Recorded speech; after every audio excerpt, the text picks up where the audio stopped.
السلام علیکم ورحمۃ اللہ وبرکاتہ۔ الحمد للہ رب العالمین والصلاة والسلام علی اشرف الانبیاء والمرسلین نبینا محمد وعلی آلہ وصحبہ اجمعین، اما بعد۔ اعوذ باللہ السمیع العلیم من الشیطان الرجیم من حمزہ ونفخہ ونفثہ۔ یا ایہا الذین آمنوا ارکعوا واسجدوا واعبدوا ربکم وافعلوا الخیر لعلکم تفلحون۔ رب اشرح لی صدری ویسر لی امری واحلل عقدۃ من لسانی یفقہوا قولی۔ تمام تعریفیں اللہ ہی کے لیے لائق و زیبا ہیں جو ساری کائنات کا خالق، مالک اور مدبر ہے، اور درود و سلام ہو نبی محترم و مکرم جناب محمد الرسول اللہ صلی اللہ علیہ وسلم پر۔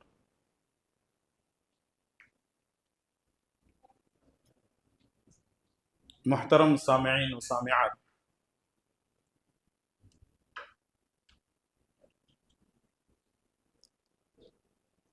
یہ اللہ تعالیٰ کا فضل، اس کا احسان ہے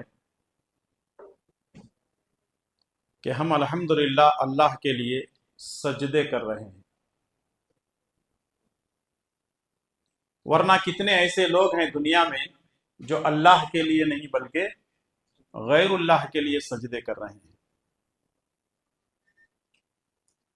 اللہ تعالیٰ جن کو یہ توفیق دیتا ہے وہ اللہ کے لیے سجدہ کرتے ہیں، اور جن سے اللہ تبارک و تعالیٰ توفیق چھین لیتا ہے تو وہ ہر ایرے غیر نتو خیرے کے سامنے سجدے کرتے ہیں۔ ہم اس بات پر جتنا اللہ تعالیٰ کا شکر ادا کریں کم ہے۔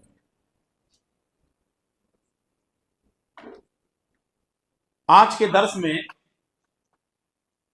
ہم سجدے کے تعلق سے کچھ باتیں سیکھنے کی کوشش کریں گے کہ سجدے کی کون کون سی قسمیں ہیں، یعنی سجدے کتنے ٹائپ کے ہیں،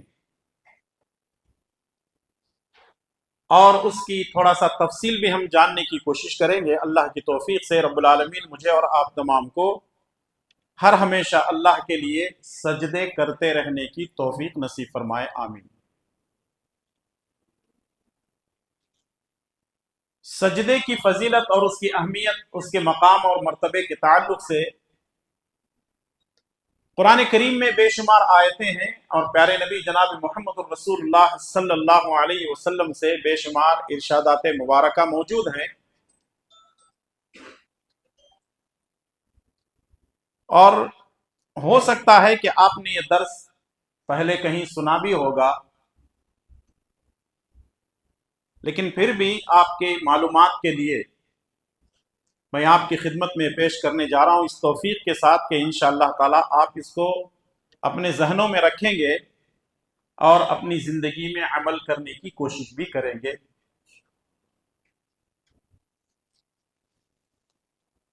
اگر میں آپ سے یہ سوال کروں، کوئی جواب دے سکتے ہیں تو ٹھیک ہے، نہیں دیتے ہیں تو کوئی بات نہیں، بات کو آگے بڑھائیں گے۔ سجدے کتنے قسم کے ہیں اور وہ کون کون سے ہیں؟ جی بولیے۔ سجدے، جی، اور دوسرا سجدہ شکر 2، سجدہ تلاوت 3، سجدہ سہو 4، اور 4 ہو گئے۔ کتنے سجدے ہو گئے؟ 4 ہو گئے۔ اور کچھ؟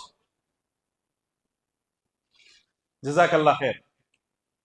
اصل میں سجدے کی جو اقسام ہیں وہ صرف 4 ہی ہیں، 5واں کوئی سجدہ نہیں۔ سجدے کی کتنی قسمیں ہیں؟ 4 قسمیں ہیں، اور یہ جائز ہے۔ اگر کوئی شخص کہتا ہے کہ 5واں کوئی سجدہ ہے، یا تو وہ حرام سجدہ ہوگا یا تو وہ شرکیہ سجدہ ہوگا۔ تو آئیے ہم اس کو سیکھتے ہیں، سمجھتے ہیں۔ سجدے کی پہلی قسم ہے سجدہ نماز، دوسرے ہے سجدہ سہو، تیسرے ہے سجدہ تلاوت، اور چوتھے ہے سجدہ شکر۔ یہ سجدے کی 4 قسمیں ہیں جو پیارے نبی جناب محمد الرسول اللہ صلی اللہ علیہ وسلم نے بیان کی۔ 5واں کوئی سجدہ نہیں ہے۔ یعنی پانچویں سجدے کی کوئی قسم ہی نہیں ہے. تو ہم یہ جانتے ہیں. آئیے سب سے پہلے ہے سجدہ نماز. نماز کا سجدہ، چاہے وہ نماز فرض ہو، سنت ہو یا نفل ہو، چاہے وہ نماز تراویح ہو، تہجد ہو، چاہے وہ چاشت کی نماز ہو، چاہے وہ سورج گرہن کی نماز ہو، چاند گرہن کی نماز ہو، چاہے وہ تحیت الوضو ہو، چاہے وہ تحیت المسجد ہو، جتنی ساری نمازیں ہیں،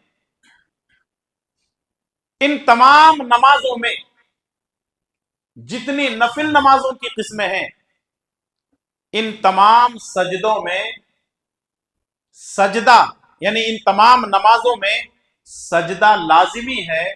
یوں سمجھیے کہ نماز کا رکن ہے. اگر سجدہ چھوٹ جاتا ہے تو نماز مکمل نہیں ہوگی. یا دوسرے معنی میں کہہ سکتے ہیں کہ 2 رکعت نماز میں 4 سجدے ہیں، اگر ایک سجدہ چھوٹ جاتا ہے تو نماز اس کی باطل ہے. نماز اس کو دوبارہ دہرانا پڑے گا، پڑھنا پڑے گا، ورنہ اس کی نماز نہیں ہوگی. اور اللہ کے پیارے نبی جناب محمد رسول اللہ صلی اللہ علیہ وسلم نے سجدہ کر کے ہم کو بتایا، سکھایا، اور یہ کہا کہ سجدہ کس طریقے سے کیا جاتا ہے، سجدے کی کتنی قسمیں ہیں، اور سجدہ کن کن اعضاء پر کیا جاتا ہے. یہ جو سجدہ ہے ہم لوگ جو کرتے ہیں، یہ ہمارے جسم کے 7 اعضاء یعنی 7 پارٹس جب زمین پر لگتے ہیں تو سجدہ ادا ہوتا ہے. 2 ہاتھ، 2 گھٹنے، 2 پیر. 2 ہاتھ، 2 گھٹنے، 2 پیر، کتنے ہو گئے؟ 6. ناک اور پیشانی کو رسول اللہ صلی اللہ علیہ وسلم نے ایک ہی قرار دیا ہے کیونکہ یہ چہرے میں داخل ہے. اس کو نبی صلی اللہ علیہ وسلم نے الگ نہیں کہا.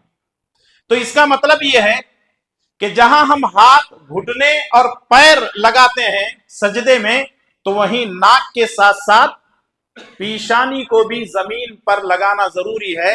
اس کے بغیر سجدہ نہیں ہوتا. اور نماز فرض ہو، سنت ہو یا نفل ہو، اس میں سجدہ کرنا ضروری ہے، اس کے بغیر نماز نہیں ہوتی. یہ جو سجدہ ہے اللہ تبارک و تعالیٰ کو بہت ہی زیادہ پسند ہے،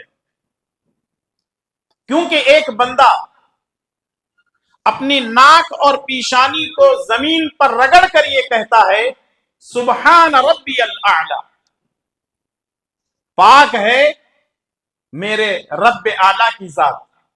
یعنی وہ سجدے میں جا کر اللہ تبارک و تعالیٰ کی کبریائی اور بڑائی بیان کرتا ہے، تو اللہ تبارک و تعالیٰ کو ایسی عبادت بہت پسند ہے. اما عائشہ صدیقہ رضی اللہ تعالیٰ عنہ فرماتی ہیں کہ رسول اللہ صلی اللہ علیہ وسلم لمبا قیام کرتے، لمبا رکوع کرتے، لمبا سجدہ کرتے، یہاں تک کہ لمبا قیام کرنے کی وجہ سے آپ کے پیروں میں سوج آ جاتی. اما عائشہ نے پوچھا اللہ کے نبی آپ تو بخشے بخشائے ہیں، اللہ تعالیٰ نے آپ کے اگلے پچھلے سارے گناہوں کو معاف کر دیا ہے، اتنی محنت اور مشقت آپ نماز میں کیوں کرتے ہیں؟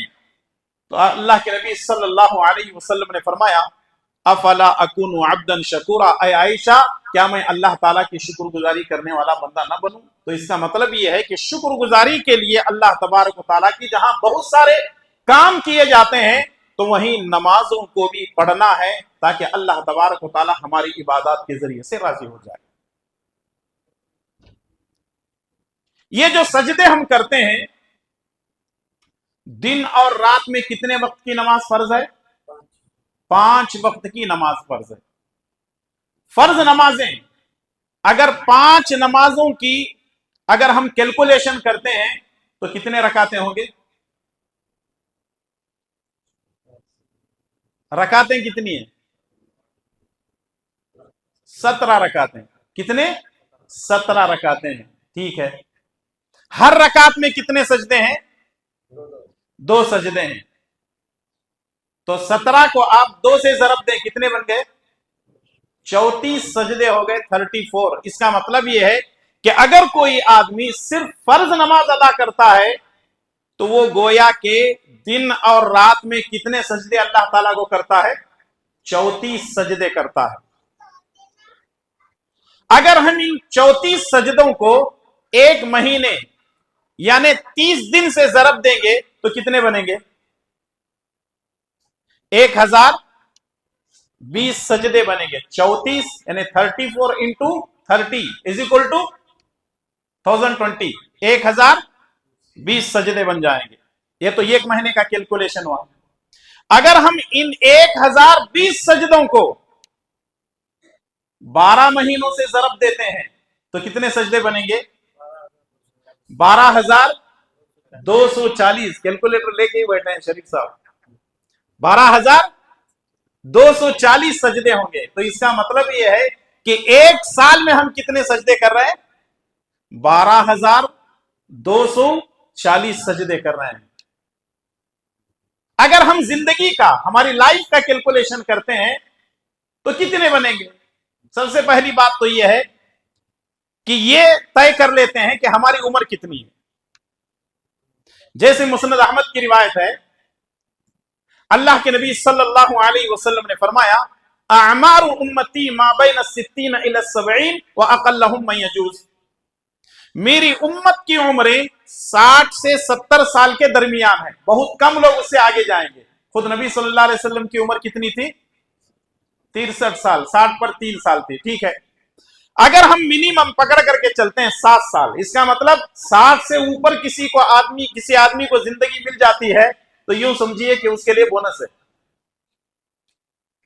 60 سال کم سے کم، ویسے تو اس سے پہلے بھی لوگ مر رہے ہیں، کوئی 70-80 میں بھی جو ہے اس دنیا سے جا رہے ہیں، تو کم سے کم ایک منیمم ہم لوگ ایج لے کر کے چلتے ہیں 60 سال۔ اگر بچپن کے 10 نکالیں گے تو بچے کتنے 50 سال۔ اب 50 سال کا ہم کیلکولیشن کرتے ہیں تو ایک سال کے ہو رہے ہیں 12,240 سجدے۔ اگر ہم 50 سال کے سجدے کیلکولیشن کرتے ہیں تو بنیں گے 6,12,000 سجدے۔ کتنے؟ 6,12,000 سجدے۔ آج مسلمانوں کو پوچھ لو مرنے کے بعد کہاں جاؤ گے؟ کہتے ہیں کہ جہاں سیدھے جنت میں جائیں گے، لیکن وہ نمازیں نہیں پڑھتے ہیں۔ 6,12,000 سجدے کرنے والے بیوقوف ہیں۔ جنت یوں ہی نہیں ملتی، جنت اللہ کی عبادت سے ملتی ہے، اللہ کی اطاعت سے ملتی ہے، نبی کی تعلیمات پر عمل کرنے سے ملتی ہے۔ اللہ تبارک و تعالیٰ کو راضی کرنے کے لیے سب سے بہترین اگر کوئی ذریعہ ہے تو وہ کیا ہے؟ نماز ہے، اور نماز کے اندر سجدے ہیں۔ تو اس لیے زیادہ سے زیادہ ہم کو سجدے کرنا ہے تاکہ اللہ تبارک و تعالیٰ راضی ہو جائے۔ یہ تو صرف فرض نمازوں کا کیلکولیشن ہے کہ ایک آدمی 50 سال کی عمر میں 6,12,000 سجدے کر رہا ہے۔ اب سنت الگ ہے۔ 5 وقتہ نمازوں میں کتنی سنتیں ہیں؟ 5 وقت کی نمازوں کے ساتھ کتنی سنتیں ہیں؟ 12 سنتیں ہیں۔ اگر نفل کی بات کریں تو اس کا تو کوئی کیلکولیشن ہی نہیں ہے، آپ جتنی چاہے نفل نماز پڑھ سکتے ہیں۔ تو بتانے کا مقصد یہ ہے کہ سجدہ اللہ تبارک و تعالیٰ کو بہت پسند ہے۔ جدید میڈیکل سائنس، جو سائنٹسٹ ہیں ان لوگوں نے کہا ہے کہ جو آدمی سجدہ کرتا ہے کبھی اس کو دماغی بیماری نہیں آتی، برین ہیمریج نہیں ہوتا، اور جتنے اس کے سر کی بیماریاں ہیں اللہ تبارک و تعالیٰ اس کو بیماریاں نہیں دیتا۔ اور اللہ تبارک و تعالیٰ نے سجدوں کے ذریعے سے ایک بہت بڑا ہمارے جسم کا نظام قائم کیا۔ ہمارا دل جو ہے وہ پمپنگ کرتا ہے، اس کا کام کیا ہے؟ خون کو پورے باڈی میں سپلائی کرنا۔ خون کو کیا کرتا ہے؟ پورے باڈی میں سپلائی کرتا ہے۔ اچھا، ہمارا دل کہاں ہے؟ ہمارے سینے میں ہے، لیفٹ سائڈ میں ہے۔ رائٹ میں دل ہو سکتا ہے کیا؟ جی نہیں ہو سکتا؟ ہو سکتا ہے۔ لاکھوں میں ایک آدمی ایسا ہے جس کا لیفٹ میں نہیں بلکہ رائٹ میں دل ہے۔ مولانا مختار احمد ندوی کا آپ نے نام سنا ہے؟ امیر مرکزی جمعیت اہل حدیث ہند رہ چکے ہیں، ان کا دل لیفٹ میں نہیں بلکہ رائٹ میں تھا. ایسے پیشنٹ آپ کو ملیں گے، ایسے لوگ بھی ہیں. یعنی اللہ تبارک و تعالی نے کریٹیوٹی کے تعلق سے، تخلیق کے تعلق سے کوئی چیز نہیں چھوڑی ہے. کوئی انسان کے دماغ میں یہ آ سکتا ہے لیفٹ میں دل کیوں، رائٹ میں کیوں نہیں ہو سکتا؟ اللہ تعالیٰ نے وہ بھی پیدا کر کے دکھایا. تو انسان کا عام طور پہ جو دل ہے وہ لیفٹ میں ہے. یہ جو دل ہے پمپنگ کرتا ہے، پورے جسم کو خون سپلائی ہوتا ہے. اب ہم کھڑے ہیں تو چونکہ ہماری باڈی زیادہ نیچے کی طرف ہے، تو جب دل پمپنگ کرے گا تو خون کا دوران یا زیادہ نیچے کی طرف ہوگا یا اوپر کی طرف ہوگا؟ نیچے کی طرف ہوگا. اب یہ جو خون ہے دماغ میں پہنچنا ہے، ہمارے سر میں پہنچنا ہے، ہماری نسوں میں پہنچنا ہے، ہمارے دماغ کے ایک ایک رگ میں، نس میں بھی پہنچنا ہے. کیسا پہنچے گا؟ اللہ تبارک و تعالیٰ نے انتظام یہ کیا ہے، جب تم سجدے میں جاؤ گے تو تمہارے جو ہارٹ کی پمپنگ ہے اپنے رفتار سے رہے گی، اور ہمارا دل جو ہے ایسے کام کرے گا کہ ہمارے دماغ کی رگوں میں، نسوں میں خون خود بخود پہنچ جائے گا. باقی آپ جتنا مرضی ایکسرسائز کر لو، خون اتنی آسانی سے نہیں پہنچتا. بندہ جب سجدہ کرتا ہے تو اللہ تبارک و تعالیٰ سجدے کے ذریعے سے خون پہنچاتا ہے. جو لوگ کہتے ہیں کہ ہمیں سر درد کی شکایت ہے، جو لوگ یہ کہتے ہیں کہ ہمیں برین ہیمریج کی شکایت ہے، ہمیں دماغی طور پر بہت ساری شکایتیں ہیں، میں ان سے کہوں گا اپنی نمازوں کے اندر سجدے لمبے کیا کرو، اللہ تبارک و تعالیٰ خود بخود تمہیں بیماریوں سے دور کر دے گا. یہ فری آف چارج ہے. صرف وضو کرنا ہے اور نماز کے لیے رکعت باندھ کر کے کھڑے ہونا ہے، رکعت لمبی کرنی ہے، قیام لمبا کرنا ہے، رکوع لمبا کرنا ہے، اور سجدے کو بھی لمبا کرنا ہے. جتنا لمبا آپ سجدہ کریں گے اتنا زیادہ ایک تو اللہ تعالیٰ راضی ہوگا، اور دوسرا سجدہ لمبے کرنے کی وجہ سے اللہ تعالیٰ بیماریوں سے بھی ہماری حفاظت کرے گا. سجدے کی بہت بڑی اہمیت ہے، اور بعض سائنٹسٹ تو یہاں تک کہتے ہیں کہ چہرے کے جتنی بیماریاں ہیں، چاہے وہ دماغ سے ریلیٹڈ ہو، چاہے وہ چہرے سے ریلیٹڈ ہو، چاہے وہ کانوں سے ریلیٹڈ ہو، آنکھوں سے ہو، پورے کی پوری بیماریاں جو ہے سجدہ کرنے کی وجہ سے اللہ تبارک و تعالیٰ آسانیاں پیدا کرتا ہے. رب العالمین مجھے اور آپ تمام کو زیادہ سے زیادہ سجدے کرنے کی توفیق نصیب فرمائے، آمین. یہ ہے سجدے کی پہلی قسم، سجدہ نماز. سجدے کی دوسری قسم ہے سجدہ سہو. نماز میں سجدہ سہو 3 وجہ سے سجدہ سہو کیا جاتا ہے. سجدہ سہو کتنی چیزوں کی وجہ سے کیا جاتا ہے؟ 3 چیزوں کی وجہ سے. نمبر 1 نماز میں کمی کی وجہ سے، نمبر 2 نماز میں زیادتی کی وجہ سے، نمبر 3 نماز میں شک اور شبہ کی بنیاد پر سجدہ کیا جاتا ہے. کمی کی وجہ سے، زیادتی کی وجہ سے، شک کی وجہ سے.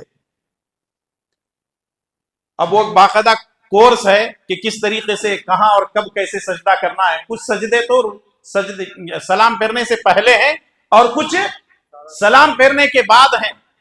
جیسے صحیح بخاری اور صحیح مسلم کی روایت ہے، رسول اللہ صلی اللہ علیہ وسلم نے ایک مرتبہ ظہر کی نماز 2 رکعت پڑھائی اور بیٹھ گئے.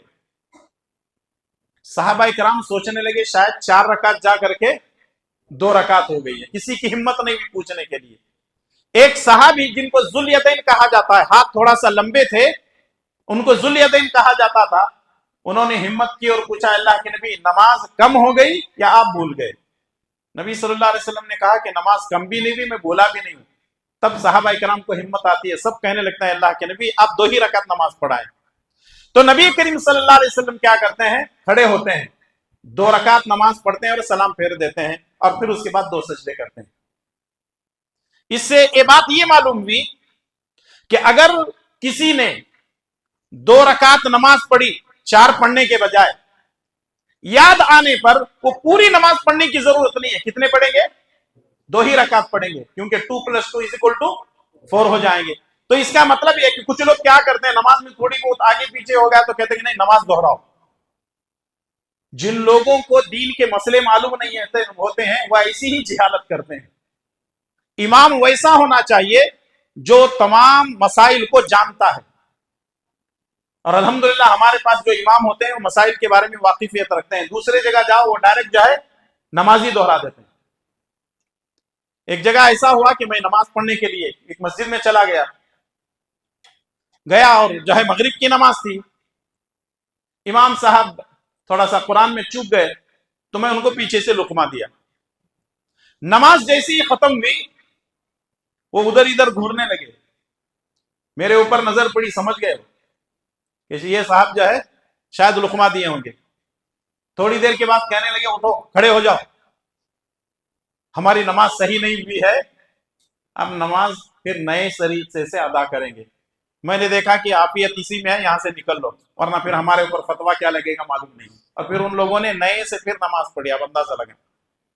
ایسے جاہل لوگ بھی ہیں جن کو کچھ معلوم نہیں ہے، 0 میٹر گاڑیاں ہیں، یہ کچھ نہیں جانتے ہیں، یعلمون کی جگہ تعلمون، تعلمون کی جگہ یعلمون، اور صرف ان کو قرآن یاد ہے، اور وہ بھی قرآن میں بھی جیسے ہم لوگ سن رہے ہیں نا، ابھی روزانہ سن رہے ہیں کیا ٹرینیں فاسٹ جاتی ہیں، کوئی 100 کی سپیڈ میں ہے تو کوئی 120 کی سپیڈ میں ہے تو کوئی 140۔ کیا ہے یہ؟ اگر یہی لوگ قرآن کریم کو اس طریقے سے پڑھیں گے تو یہ قرآن کی بے ادبی ہے۔ ضرورت اس بات کی ہے کہ قرآن کریم اسپیڈ پڑھنے کے لیے، سمجھ کر پڑھنے کے لیے قرآن کریم کو اللہ تعالیٰ نے نازل کیا۔ تو بتانے کا مقصد یہ ہے کہ رسول اللہ صلی اللہ علیہ وسلم نے اس طرح نماز کو مکمل کیا، اور سلام پھیرنے کے بعد آپ صلی اللہ علیہ وسلم نے 2 سجدے کیے۔ اس کے بہت سارے احکامات ہیں، اللہ نے توفیق دی تو پھر آپ کے سامنے کبھی پیش کریں گے۔ سجدے کی کتنی قسمیں ہو گئی؟ 2 قسمیں ہو گئی۔ پہلی قسم سجدے نماز، دوسری قسم سجدے سہو، تیسری قسم ہے سجدے تلاوت۔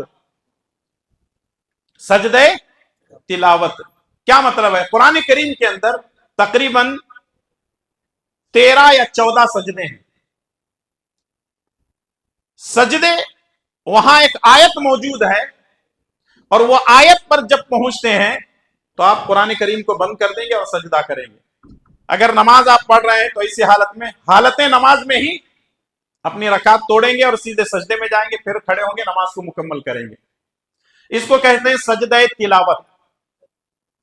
اور یہ جو سجدہ تلاوت ہے واجب نہیں ہے، مستحب ہے، یعنی اگر آپ کو موقع ملتا ہے تو ضرور سجدہ کریں، لیکن واجب نہیں ہے۔ واجب کا مطلب یہ ہے کہ کرنا ہی کرنا ہے، جیسے فرض ہم لوگ بولتے ہیں نہیں کریں گے تو گنہگار ہوں گے۔ مستحب کا مطلب یہ ہے کہ اگر آپ سجدہ کرتے ہیں تو اجر ملے گا، اور اگر نہیں کرتے ہیں تو کوئی گنہگار نہیں، کیونکہ نبی کریم صلی اللہ علیہ وسلم نے کبھی سجدہ کیا ہے، کبھی سجدہ آپ نے نہیں کیا۔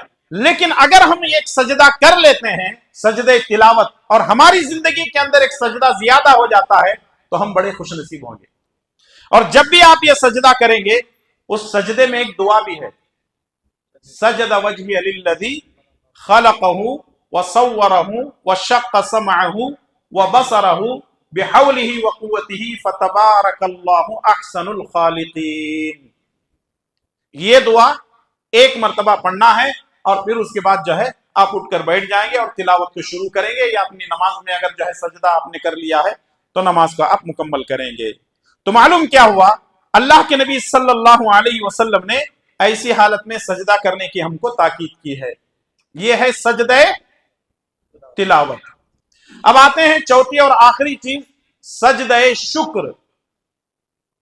سجدہ شکر عام طور پہ ہمارے یہاں مشہور یہ ہے کہ اگر کوئی خوشی کا موقع ہو تو 2 رکعت شکریہ کی نماز پڑھ لینا چاہیے، جبکہ شکریہ کی کوئی نماز نہیں ہے۔ شکریہ کی کوئی نماز نہیں ہے، شکریہ کا صرف سجدہ ہے۔ ہمارے یہاں آج بھی رواج ہے، ہمارے معاشرے میں کیا ہے، دولہا نکاح کو جانے سے پہلے 2 رکعت شکریہ کی نماز پڑھ کر کے جاتا ہے، ایڈوانس بکنگ، جبکہ ابھی نکاح ہوا بھی نہیں بیچارے گا، لیکن 2 رکعت نماز پڑھ کر جاتا۔ اچھا، سب سے بڑی بات یہ ہے کہ وہ فجر کی نماز جو فرض ہے وہ نہیں پڑھے رہتا، لیکن یہ 2 رکعت شکریہ کی چھوڑتا نہیں ہے۔ اس کا مطلب یہ ہے کہ لوگوں کو دین معلوم ہی نہیں ہے، جو فرض ہے وہ پڑھنے کو تیار نہیں ہے، جو فرض نہیں ہے اس کی ایسی پابندی کر رہے ہیں کہ جیسے فرض بھی پیچھے ہو جائے. تو شکریہ کی جو ہے کوئی نماز نہیں. عام طور پہ ہم لوگوں کو اگر کسی کو اولاد ہو گئی, کوئی بچے وغیرہ جو ہے پاس ہو گئے, تو بولتے ہیں جا 2 رکعت سجدہ کر, 2 رکعت جو ہے نماز پڑھ جا. شکریہ کی کوئی نماز نہیں ہے, شکریہ کی کوئی نماز نہیں ہے. اور یہ جمہور علماء کا اتفاق ہے کہ شکریہ کی کوئی نماز نہیں ہے, بلکہ شکریہ کا سجدہ ہے. اب یہ جو شکریہ کا سجدہ ہے اس کی دلیل کیا ہے؟ سنن ابن ماجہ کی یہ حسن درجے کی روایت ہے. شیخ البانی رحمۃ اللہ علیہ نے صحیح الجامع کے اندر اس کو حسن کہا ہے.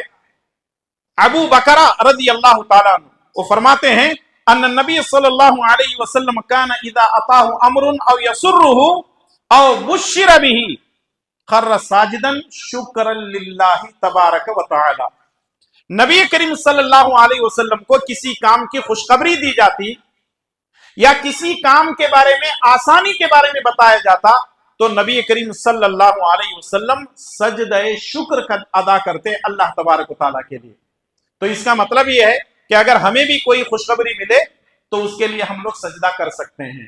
مثال کے طور پر آپ گاؤں میں نہیں ہیں, بس میں سفر کر رہے ہیں, یا آپ کہیں ایک جگہ جو ہے آپ بیٹھے ہوئے ہیں اپنے دوست احباب کے ساتھ, آپ کو اطلاع ملی کہ آپ کے گھر میں اولاد بھی ہے, خوشی کی بات ہے, سجدہ کیجیے. آپ کے بھائی نے فون کیا, کہا کہ ہم لوگ جو کیس لڑ رہے تھے ہم لوگ اس میں جیت گئے. اگر آپ صحیح تھے, جیت گئے ہیں, تو پھر آپ سجدہ کیجیے. تو غرض بتانے کا مقصد یہ ہے کہ اگر اللہ تبارک و تعالیٰ آپ کی زندگی میں خوشی دیتا ہے یا کسی کام میں آسانیاں پیدا کرتا ہے تو ایسی حالت میں سجدہ شکر ادا کریں گے. خود اللہ کے نبی صلی اللہ علیہ وسلم نے کئی موقع پر آپ صلی اللہ علیہ وسلم نے سجدہ کیا ہے, جیسا کہ آثار ہمارے سامنے موجود ہیں. اب رہا مسئلہ یہ, جو بات میں کہنے جا رہا ہوں بڑی اہم ہے اور اہل علم کا اس بات پر اتفاق ہے. پہلی چیز یہ ہے کہ جو لوگ سجدہ شکر ادا کرتے ہیں اس کے لیے وضو شرط نہیں ہے.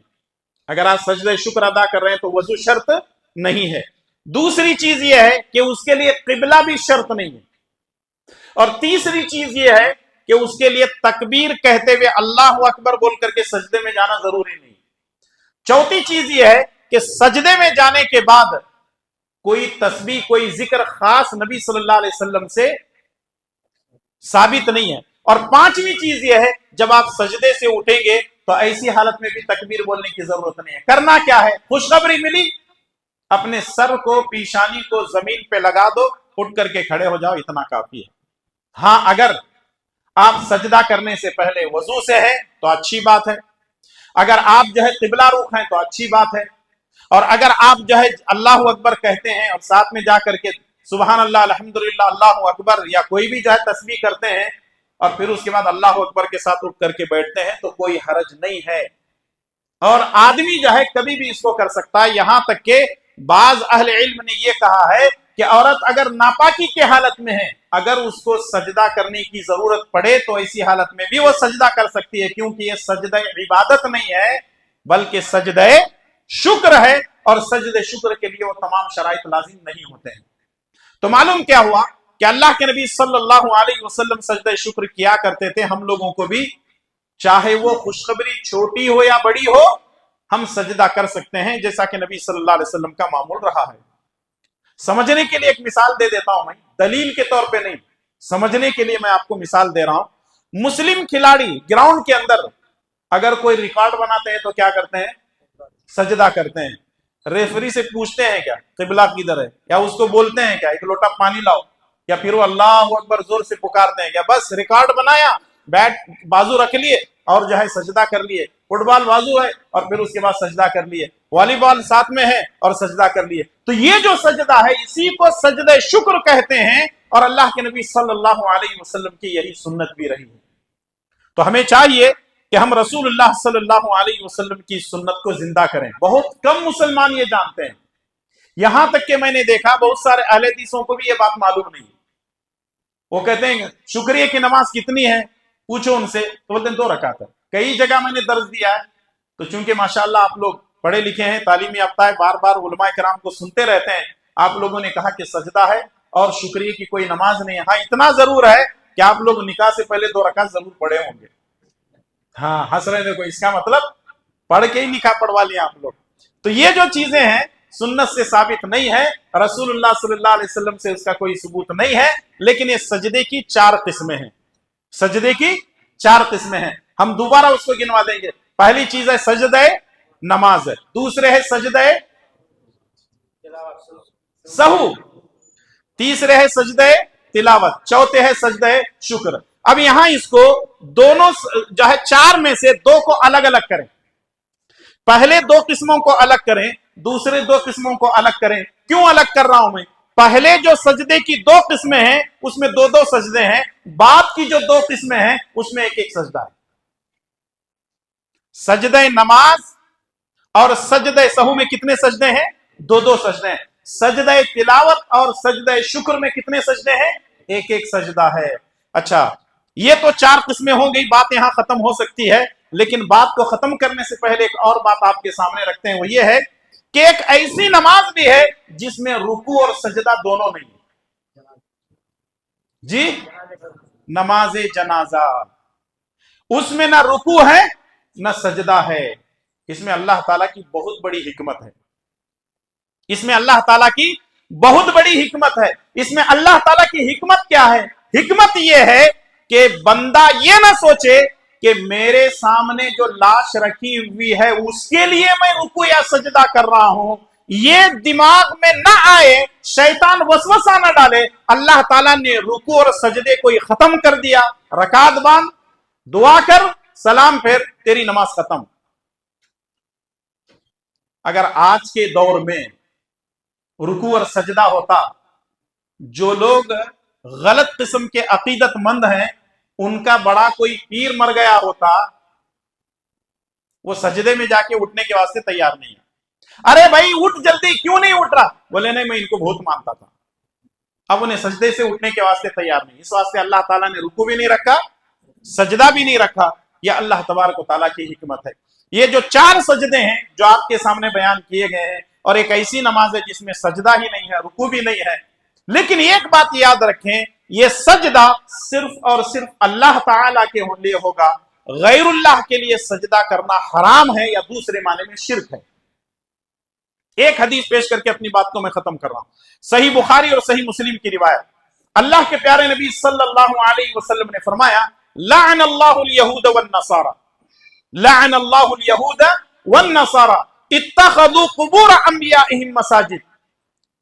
یہودیوں پر اور عیسائیوں پر اللہ کی لعنت ہو، یہودیوں پر اور عیسائیوں پر، نصرانیوں پر اللہ کی لعنت ہو کہ جنہوں نے نبیوں کی قبروں کو سجدہ گاہ بنا لیا، جنہوں نے نبیوں کی قبروں کو سجدہ گاہ بنا لیا۔ جو لوگ نبیوں کی قبروں کو سجدہ گاہ بنانے کی وجہ سے لعنت کے مستحق ہوئے، جو لوگ ولیوں کی قبروں کو سجدہ کرتے ہیں، کیا وہ رحمت والے بنیں گے؟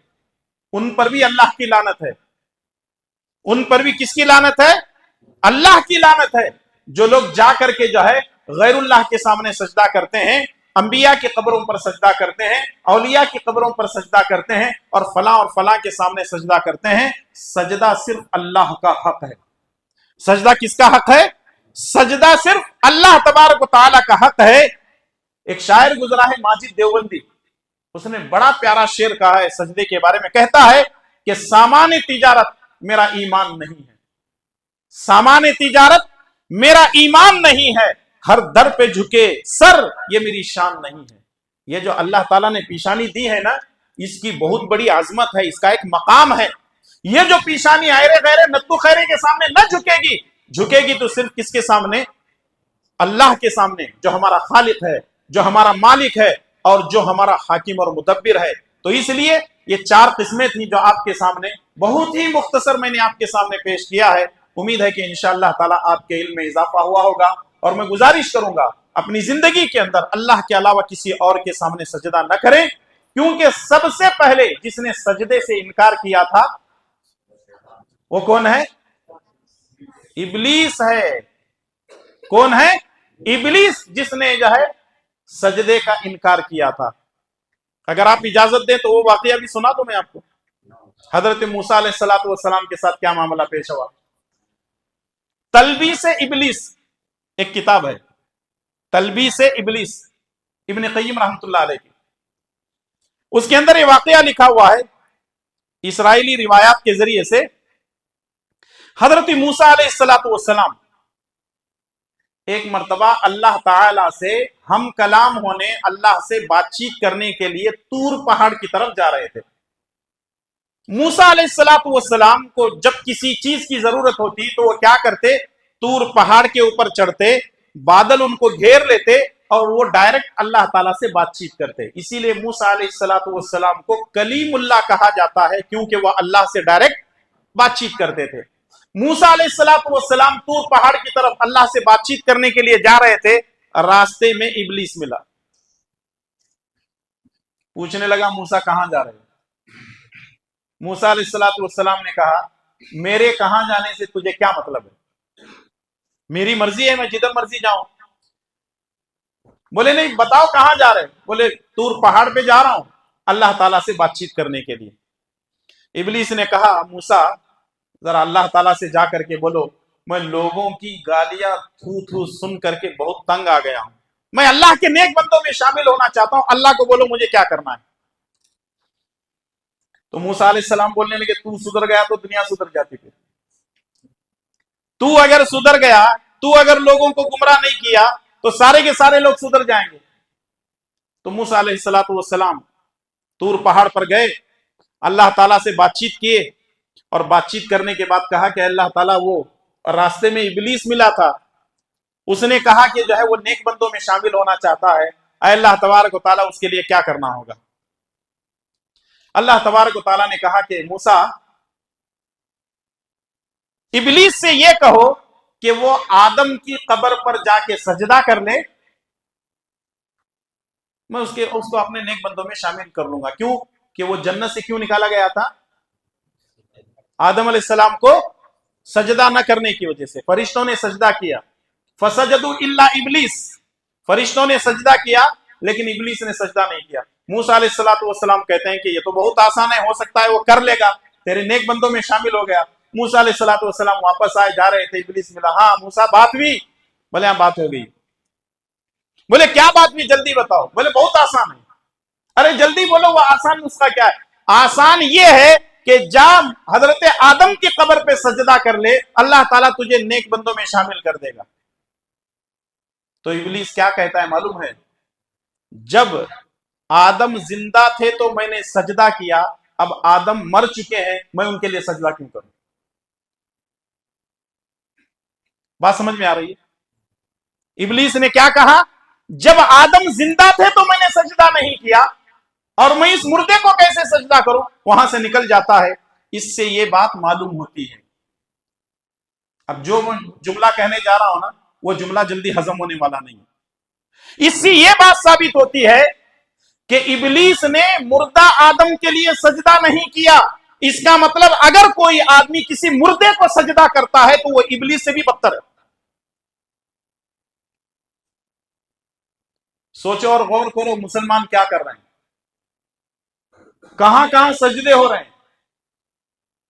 نام اس کا دیا ہوا ہے سجدے تعظیمی ہے، نام اس کا دیا ہوا ہے عزت کا سجدہ ہے، ہم ان کا احترام کرتے ہیں، ادب کرتے ہیں۔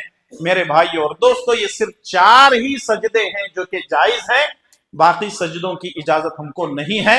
ہاں یہ جو 4 سجدے ہیں بالکل آپ کیجئے، جیسا کہ اللہ اور اس کے رسول صلی اللہ علیہ وسلم کے فرامین ہیں۔ اللہ تعالیٰ مجھے اور آپ تمام کو اور ہر مسلمان کو زیادہ سے زیادہ سجدے کرتے ہوئے اپنے رب کو راضی کر لینے کی توفیق عطا فرمائے، آمین۔ وصلی اللہ علی نبینا محمد وعلی آلہ وصحبہ اجمعین، والسلام علیکم ورحمۃ اللہ وبرکاتہ۔